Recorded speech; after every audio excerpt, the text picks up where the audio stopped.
ठाणे महापालिका प्रारूप प्रभाग रचनेसंदर्भात दाखल झालेल्या 270 तक्रारींवर आज बुधवारी ठाणे महापालिका मुख्यालयातील कैलासवासी नरेंद्र बल्लाळ सभागृहात प्राधिकृत अधिकारी राज्याचे अपर मुख्य सचिव संजय सेठी यांच्या उपस्थितीत सुनावणी पार पडली।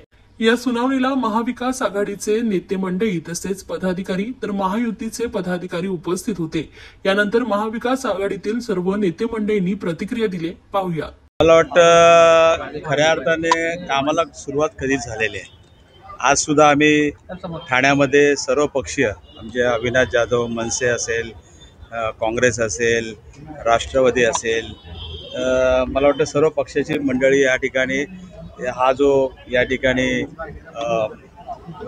प्रभाग रचना या संदर्भामध्ये हरकतीसाठी आजचा दिवस होता आणि सुदैवाने म्हणेल की या ठिकाणी आमचे संजय सेठी हे आयुक्त या ठिकाणी आले होते आणि त्यांना या प्रभागाची माहिती होती, कारण ते ठाण्यामध्ये जवळजवळ 2.5 ते 3 वर्ष त्या ठिकाणी काम केलेलं आहे आणि त्यांच्यासुद्धा लक्षात आलं असेल की कशा पद्धतीनेच ही वॉर्ड रचना त्या ठिकाणी केली गेली होती आणि संपूर्ण चुकीची वॉर्ड रचना आहे।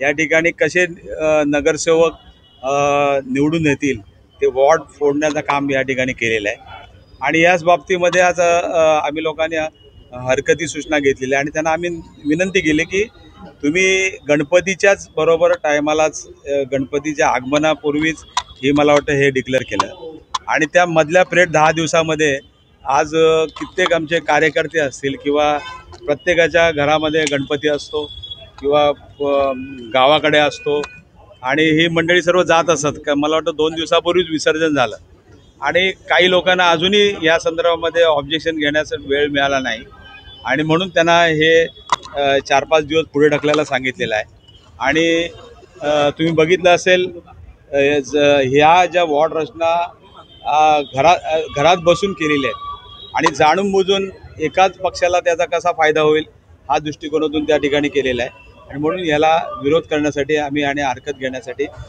या ठिकाणी आम्ही हरकती नोंदवलेल्या। त्यावेळेला 2 भाऊ एकत्र आले तेव्हाच तयारी सुरू झाली। आता दिसतोय ना अविनाश जाधव, राजन विचारे बरोबर आहे, अजून काय पाहिजे? तिथंच तयारी सुरू केव्हापासून सुरू झालेली आहे आणि या तयारीचा धसका मला वाटतं समोरच्यांनी घेतलेला आहे। जसं महापालिका ज्या पद्धतीने त्यांनी महापालिका त्या गेल्या 3-3.5 वर्षामध्ये हे केलेले आहे, त्यामुळे जनतेला मी या आवाहन करेन की अशा लोकांना त्या ठिकाणी तुम्ही मतदान करू नका आणि यांना घरी बसवा, जेणेकरून ही ठाणे महापालिका या ठिकाणी चांगल्या लोकांच्या हातामध्ये जाईल। आम्ही शिवसेना, राष्ट्रवादी काँग्रेस आणि भारतीय जनता पक्ष आम्ही असे सगळे एकत्र होतो। कारण जर तुम्ही वरती गेलात तर भारतीय जनता पक्षाचे अनेक नगरसेवक स्वतः ऑब्जेक्शन घेऊन आलेले आहेत। याचा अर्थ त्यांनाही या सगळ्या प्रक्रियेत विचारात घेतलेलं नाही आहे, त्यांनाही देखील डावललं गेल्यात आलेलं आहे। जर तुम्ही वरती गेलात तर 50% वरती भारतीय जनता पक्षाचेच कार्यकर्ते बसलेले आहेत ऑब्जेक्शन घ्यायला। सो आमच्याबरोबर त्यांच्यावर देखील अन्याय झालेला आहे आणि सत्ता त्यांचे असताना, मुख्यमंत्री त्यांचे असताना जर अशा प्रकारे भारतीय जनता पक्षाच्या पदाधिकाऱ्यांचे हाल झालेले असतील तर भविष्य काळात बघूया कसं काय होतं ते। मुंबईत आज आम्ही दोघं एकत्र आहोत, आज आव्हाडसाहेब एकत्र होते आमच्याबरोबर आणि आमच्या काँग्रेसचे विक्रांत चव्हाण आमच्याबरोबर आहेत आणि ज्या काही बैठका आमच्या घ्यायच्या त्या आम्ही घेऊ। त्याच्यासोबतच जर आम्ही ज्या काही गोष्टी बोलतोय त्याच्या बाबतीत जर योग्य तो निर्णय नाही झाला तर आम्ही सर्व पक्षीय एक जोरदार मोर्चा या ठाण्यावर काढू आणि भविष्यात ठाण्याने कधीही असा मोर्चा पाहिला नाही, असा मोर्चा आम्ही या ठाण्याला दाखवू, या सत्ताधाऱ्यांना दाखवू आणि संपूर्ण ठाणे एकत्र आलेलं आहे अशी एक भावना तुम्हाला भविष्यात दिसेल। सत्ताधाऱ्यांना जे आता वाटतंय की आम्हाला विरोध करणारे कोण नाहीत, तर तुम्हाला विरोध करणारे तुमचे बाप या ठाण्यात आहेत हे दाखवल्याशिवाय आम्ही राहणार नाही। जो कॉमन न्याय धरला जातो की निवडणुका या फ्री, फेअर, ट्रान्सपरंट झाल्या पाहिजेत, हा कुठेही प्रभाग रचनेत दिसत नाही। ही प्रभाग रचना ही वोट चोरीपेक्षा भयंकर आहे।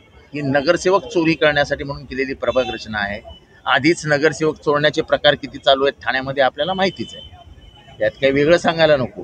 पण आता मात्र प्रशासनाला, निवडणूक आयोगाला हाताशी धरून प्रभाग रचनेच्या माध्यमातून आपली राजकीय सोय करण्यासाठी म्हणून ही प्रभाग रचना केलेली आहे असं आज सगळ्या राजकीय पक्षांच्या प्रमुख लोकांनी सांगितलेलं आहे। आमचा ह्या पूर्ण प्रभाग रचनेलाच आक्षेप आहे। तसंच प्रभाग रचना जाहीर झाली, आक्षेप मागवले, त्या दिवसात होते गणपती, लोकांनी आक्षेप कधी घ्यायचे? म्हणजे लोक गावाला गेली होती ती काल परवा लोक गावावरनं आलेली आहेत. तर आक्षेप घेण्यासाठी अभ्यास करावा लागतो. जर तुम्ही वॉर्ड बनवला कसा हीच माहिती द्यायला तयार नाही तर मग आक्षेप कशावर घ्यायचे. त्याच्यामुळे आम्ही असोत, म्हणजे राष्ट्रवादी काँग्रेस पक्ष, शरद पवार गट, शिवसेना असोत, मनसे असोत, काँग्रेस आहेत, सगळे प्रमुख राजकीय पक्षांनी भूमिका घेतलेली आहे की ठाण्यातली प्रभाग रचना ही एका राजकीय पक्षाच्या नेतृत्वाने प्रशासनाला हाताशी धरून केलेली प्रभाग रचना आहे आणि त्याच्यावरती आमचा सगळ्यांचा आक्षेप आहे, कारण का ठाणेकरांच्या हिताच्या विरोधात.